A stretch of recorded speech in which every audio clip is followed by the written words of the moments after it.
Eh bien, il est maintenant tout à fait clair ce que Donald Trump a prévu au Moyen-Orient, car aujourd'hui, il n'a pas seulement relancé la guerre contre l'Iran, il l'a également étendue sur deux fronts distincts. Au cours des dernières 24 heures, Donald Trump a fait quatre choses qui, prises séparément, semblent n'être que des épisodes, mais qui, ensemble, forment une stratégie cohérente. Il a officiellement informé le Congrès que les États-Unis sont de nouveau en état de guerre avec l'Iran, ce qui lui donne 60 jours pour mener la guerre sans aucune approbation des législateurs.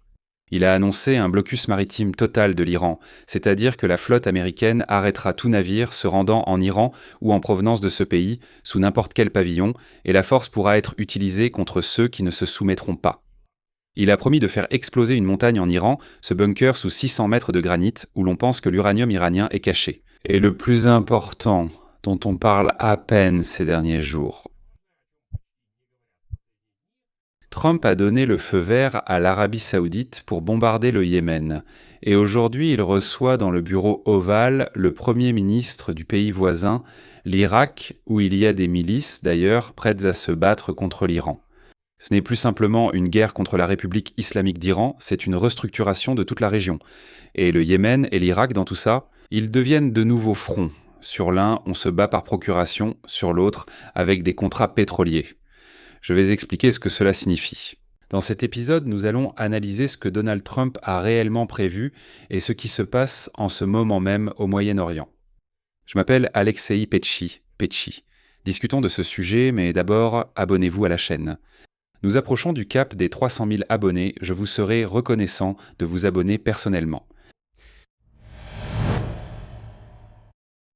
Alors, procédons étape par étape pour ne pas nous embrouiller. Commençons par un document qui est passé presque inaperçu, alors qu'en réalité, il est la clé de tout. Donald Trump a officiellement informé le Congrès américain que le pays est à nouveau en état de guerre avec l'Iran. Voici la formulation de la lettre, je cite. « Les frappes commencées le 7 juillet sont des actions militaires conformes à mon devoir de protéger les Américains et les intérêts des États-Unis, tant à l'intérieur du pays qu'à l'étranger. » Pourquoi est-ce nécessaire ? Cela peut sembler une formalité, mais ce n'est pas le cas. Selon la loi américaine, le président peut mener des actions militaires sans déclaration de guerre du Congrès pendant exactement 60 jours.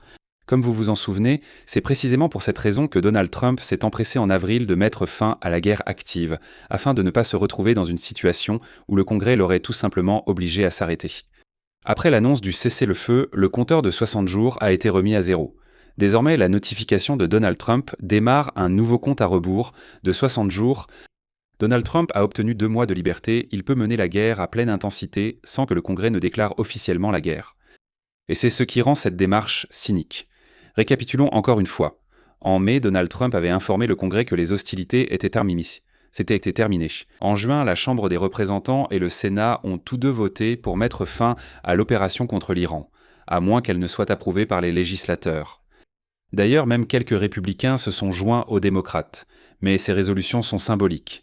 Elles ont un caractère symbolique et ne constituent donc pas des lois. Et la Maison-Blanche y aurait de toute façon opposé son veto.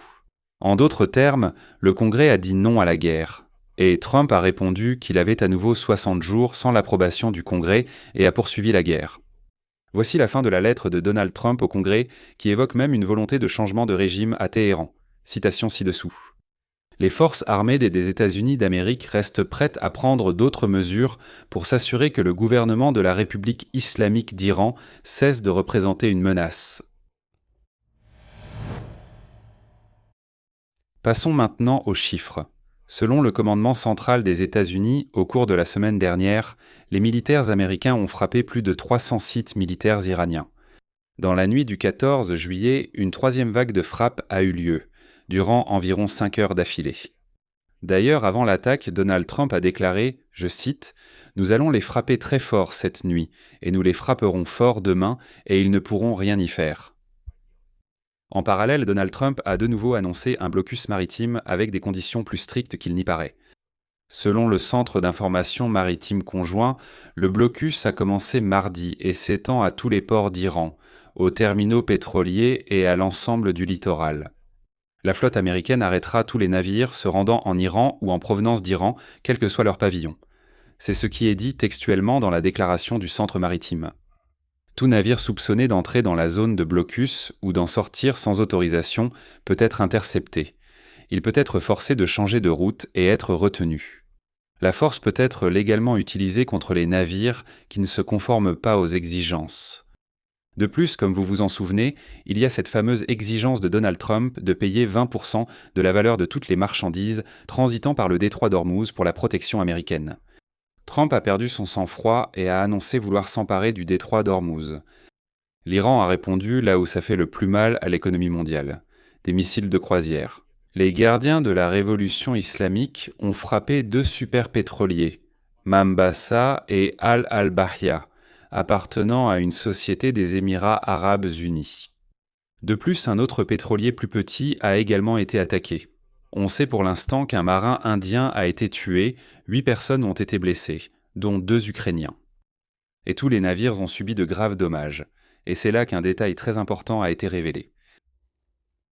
La frappe a été menée par l'Iran dans les eaux territoriales d'Oman. C'est-à-dire que l'Iran frappe déjà non pas dans ses propres eaux, mais dans celles d'autrui, contre les navires d'un pays arabe neutre. Je rappelle qu'Oman, depuis le début de la guerre, a essayé.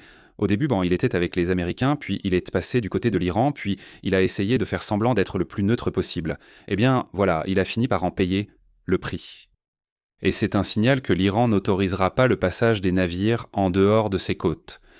Comme nous l'avons déjà expliqué ici sur YouTube, il y a 3 routes dans le détroit d'Ormuz, le long des côtes de l'Iran, le long des côtes d'Oman et au centre du détroit.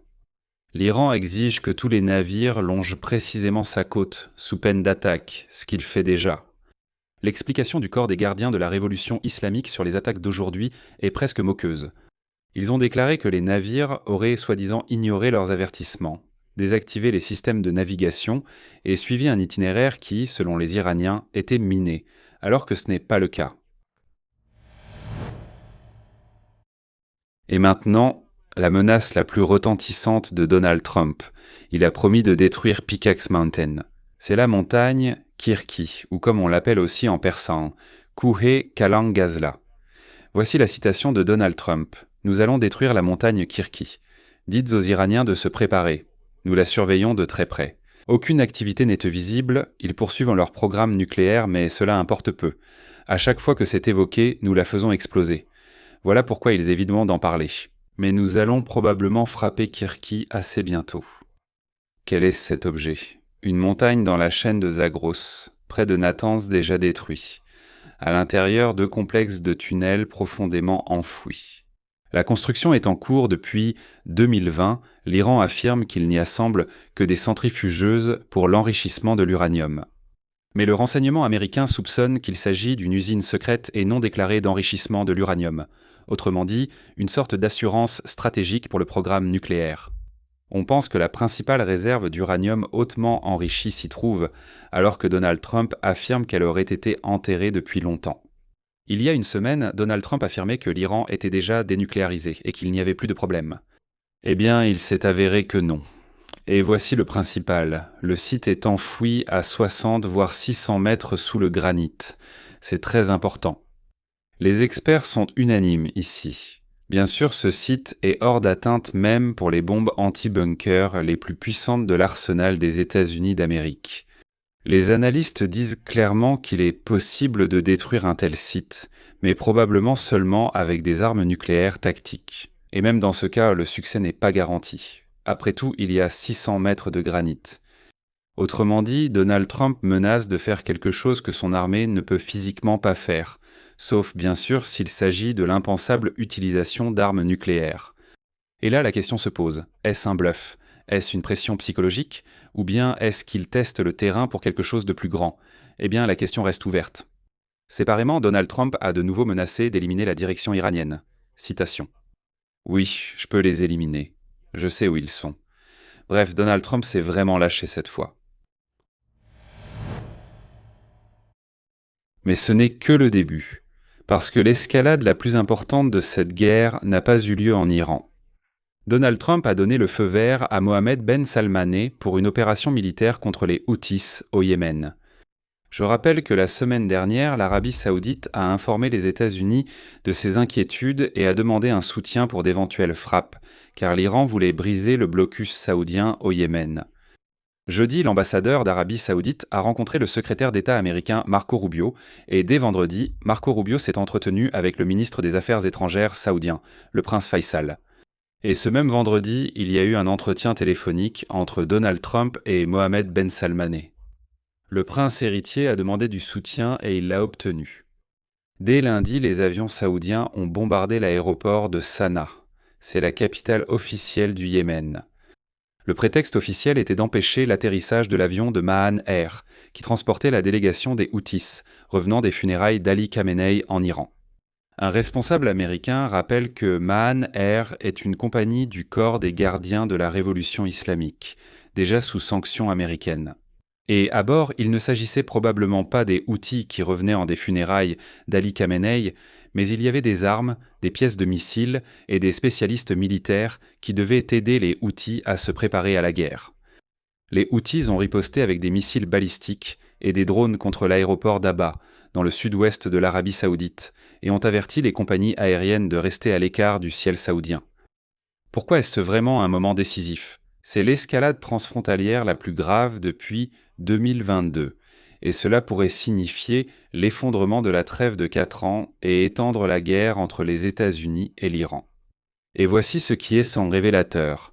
Le fait que Mohammed Ben Salman ait prévenu Donald Trump à l'avance et, comme on dit, demandé l'autorisation pour la frappe, signifie que les Saoudiens se préparent à une grande guerre et négocient à l'avance le soutien militaire et diplomatique des États-Unis. Il n'y a pas si longtemps, je rappelle que l'Arabie saoudite maintenait une neutralité publique dans la guerre des États-Unis contre l'Iran, et au début du conflit, elle avait même refusé à Washington l'utilisation de son territoire pour une opération contre Téhéran. En fait, l'Arabie saoudite n'a rétabli ses relations avec l'Iran que récemment, en 2023 grâce à la médiation de la Chine. Mais cela a été une erreur et maintenant, l'Arabie saoudite s'est en fait rangée du côté des États-Unis d'Amérique et a ouvert un second front. Ce qui sera très douloureux pour l'Iran, car il pourrait en perdre la plus puissante force supplétive à ce jour, les Houthis yéménites. Mais ce n'est pas tout, un autre front semble se dessiner. Aujourd'hui, le 14 juillet, Trump reçoit dans le bureau ovale de la Maison-Blanche le Premier ministre irakien Ali al-Zaidi. Et voici le deuxième front de l'élargissement du conflit. Sauf qu'ici, on ne se bat pas avec des bombes, mais pour l'instant avec du pétrole et des ultimatums. Mais la phase chaude n'est pas si loin que ça. Qui est donc al-Zaidi ? C'est un homme d'affaires, sans aucune expérience politique, qui est arrivé au pouvoir littéralement en mai de cette année. Comme l'a dit le diplomate irakien, je cite, « C'est le choix de Donald Trump. C'est le Trump irakien, un homme d'affaires. Maintenant, l'argent va de nouveau affluer en Irak. » En fait, Trump a personnellement critiqué la candidature de Nouri al-Maliki, son concurrent, en le jugeant trop proche de Téhéran. Et la nomination d'al-Zaidi a été saluée comme, je cite, « le début d'un nouveau chapitre grandiose ». En bref, c'est le protégé de Donald Trump, et il est finalement devenu Premier ministre de l'Irak. En avril, les États-Unis ont gelé les transferts des revenus pétroliers irakiens déposés à la Réserve fédérale de New York. Et ils ont repris ces transferts d'argent littéralement la semaine dernière, juste à temps pour la visite d'al-Zaidi à la Maison-Blanche. Au final, il est devenu plus que loyal. Qu'exige désormais Washington de l'Irak ? C'est ici que cela devient intéressant. Désarmer complètement. Il s'agit des milices chiites iraniennes en Irak, qui ont attaqué les bases américaines après le début de la guerre. La Maison-Blanche a déclaré, je cite, « Les États-Unis d'Amérique ont clairement fait comprendre à l'Irak qu'il est crucial de préserver la souveraineté et d'empêcher les attaques menées depuis son territoire par des milices soutenues par l'Iran.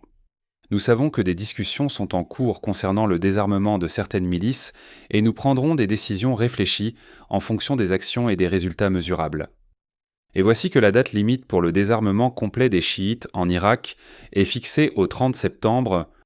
Bien sûr, les groupes les plus puissants ont déjà annoncé qu'ils ne comptaient pas se désarmer aussi facilement. Et cela signifie qu'on essaiera de les forcer à le faire par la force. Qu'est-ce que l'Irak reçoit en échange ? Des contrats pétroliers et gaziers, en fait un flux d'argent. Et la plus retentissante de ces transactions, c'est l'accord sur la création d'un fonds où l'Irak versera un demi-million de barils de pétrole par jour en échange de l'aide américaine au développement du secteur électrique. Enfin, c'est ce qui est officiellement annoncé. Bagdad souhaite un quota de production hors plafond de l'OPEP que les États-Unis peuvent accorder. Ils peuvent aussi négocier avec les Saoudiens. La logique de Donald Trump est parfaitement claire. L'Irak a perdu d'énormes revenus à cause de la fermeture du détroit d'Ormuz, le Golfe étant pour lui la seule sortie vers la mer. Washington propose des routes d'exportation alternatives en échange du désarmement des proxys iraniens présents en Irak. En fait, il s'agit d'arracher le pays à l'influence de Téhéran à coups d'argent. Eh bien, ce n'est pas tout. La troisième piste concerne le Liban. Parallèlement, à Rome, des négociations entre Israël et le Liban se déroulent sous la médiation des États-Unis. Ils discutent de la mise en œuvre de l'accord-cadre du 26 juin. Il s'agit là-bas de mettre fin au conflit, et encore une fois du désarmement des groupes soutenus par les Iraniens. Le déploiement de l'armée libanaise dans le sud du Liban et le retrait progressif des troupes israéliennes. Il faut simplement noter que ces négociations ont exclu la question du Liban de l'accord entre les États-Unis et l'Iran. Et ici, si l'on rassemble tout cela, la stratégie de Donald Trump devient déjà évidente. Trump a planifié le démantèlement complet du réseau iranien dans toute la région et pas seulement à l'intérieur même de l'Iran. En Iran même, l'armée américaine bombarde des installations militaires. Au Yémen, l'Arabie saoudite bombarde les Houthis. En Irak, les États-Unis sont prêts à investir beaucoup d'argent en échange du désarmement des milices chiites, que l'Iran ne peut pas soutenir activement en ce moment. Au Liban, on tente de pousser au désarmement du Hezbollah. Donc il y a 4 points, 4 méthodes différentes et un seul objectif, détruire complètement l'axe de résistance iranien. Bien sûr, les risques de cette stratégie sont énormes. Et les milices en Irak n'ont pas l'intention de se désarmer. Il faudra donc se battre contre elles. Ce sera à l'armée irakienne de combattre. Les Houthis peuvent enfermer le détroit de Bab el-Mandeb et étouffer l'Arabie saoudite, car il n'y aura plus de débouchés pour exporter le pétrole. Hezbollah rejette totalement le désarmement au Liban. Et cette montagne de Kirki en Iran ne peut être détruite que par une arme nucléaire, car c'est précisément là que le programme nucléaire iranien est caché. Eh bien, comme on dit, nous sommes entrés dans une nouvelle période de 60 jours de guerre au Moyen-Orient. Donc nous allons observer, mais au moins maintenant, la stratégie de cette guerre est déjà claire. Je vais m'arrêter ici, donnez votre avis, vos conclusions, écrivez dans les commentaires sous cette vidéo, abonnez-vous à la chaîne, activez la cloche et n'oubliez pas de mettre un like. Si vous souhaitez soutenir le travail de cette chaîne YouTube, vous pouvez le faire en faisant un don via les liens et les coordonnées dans la description de cette vidéo. C'est tout pour aujourd'hui, prenez soin de vous. À bientôt à tous.